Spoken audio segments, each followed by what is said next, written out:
आपका मेरे YouTube channel पर स्वागत है। इसमें मैं आपको बहुत ही महत्वपूर्ण प्रश्न सामान्य विज्ञान के यहाँ पे आपको मैं बताती हूँ। तो आज चलिए हम अपना शुरू करते हैं। आज हम वीडियो अपना तो हमारा जो है हमारा जो पहला क्वेश्चन है वो वीडियो में ये है। तो एनालिडा ग्रुप में मुख्यतः कौन कौन से जंतु आते हैं। तो एनालिडा जो ग्रुप है उसमें मुख्यतः कौन कौन से जंतु आते हैं। तो उसमें जोंक है और केंचुआ है। इसके बाद अगर हम देखें तो आर्थ्रोपोडा ग्रुप में मुख्यतः कौन कौन से जंतु आते हैं। तो इसमें आपके आते हैं तिलचट्टा और मच्छर, खसमल और पक्षी आते हैं। इसके बाद हम नेक्स्ट देखें तो इसमें है आपका जो है मोलस्क। तो जो मोलस्क होते हैं, मोलस्क ग्रुप के अंतर्गत मुख्यतः कौन कौन से कीट आते हैं। तो मोलस्क जो हैं उसमें आपके आते हैं कौन कौन से जीव आते हैं, मतलब जंतु आते हैं। तो उसमें घोंघा और सीपी आते हैं।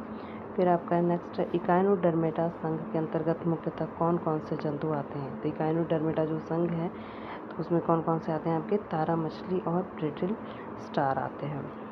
इसके बाद नेक्स्ट है आपका मनुष्य का जो पाचन क्रिया का प्रारंभ कहाँ से होता है।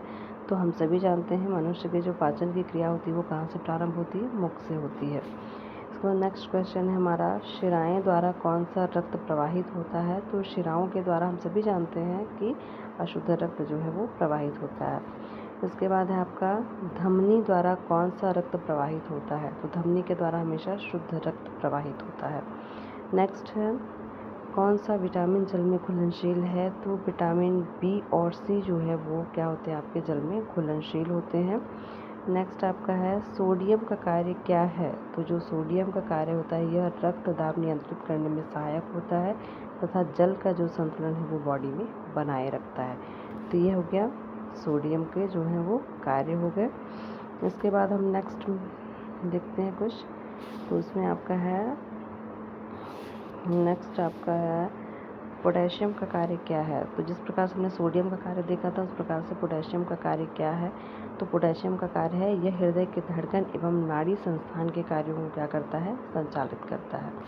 नेक्स्ट है आपका ग्लूकोज बिना ऑक्सीजन की उपस्थिति में मांसपेशियों में प्रतिक्रिया कर क्या बनाता है। तो जो ग्लूकोज है वो बिना ऑक्सीजन की उपस्थिति में मांसपेशियों में प्रतिक्रिया करके क्या बनाता है, लैक्टिक अम्ल बनाता है।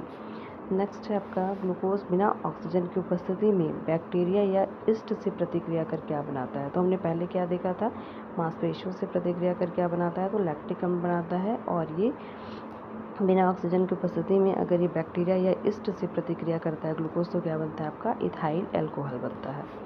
नेक्स्ट है ऑक्सीजन की उपस्थिति में ग्लूकोज की प्रतिक्रिया होती है तो क्या बनता है।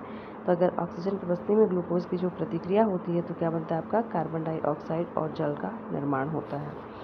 नेक्स्ट है आपका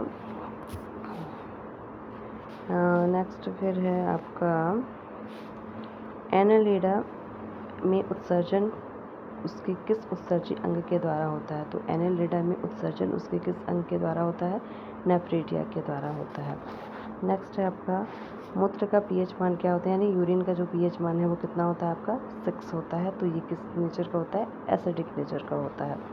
बहिस्रावी एवं अंतःस्रावी दोनों प्रकार किस ग्रंथि में होते हैं। तो यानी जो बहिस्रावी है और अंतःस्रावी है वो जो ग्रंथि है ये किस प्रकार किस ग्रंथि में होता है। तो आपका अग्नाशय ग्रंथि में होता है।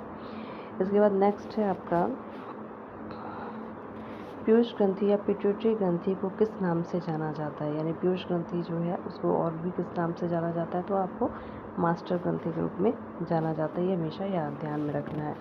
नेक्स्ट लास्ट है आपका स्प्रिंग को अपनी सामान्य लंबाई लौटने के लिए, मतलब जो स्प्रिंग है उसको अपनी सामान्य लंबाई में लौटने के लिए लगने वाला जो बल है वो क्या कहलाता है आपका प्रत्यायन बल कहलाता है।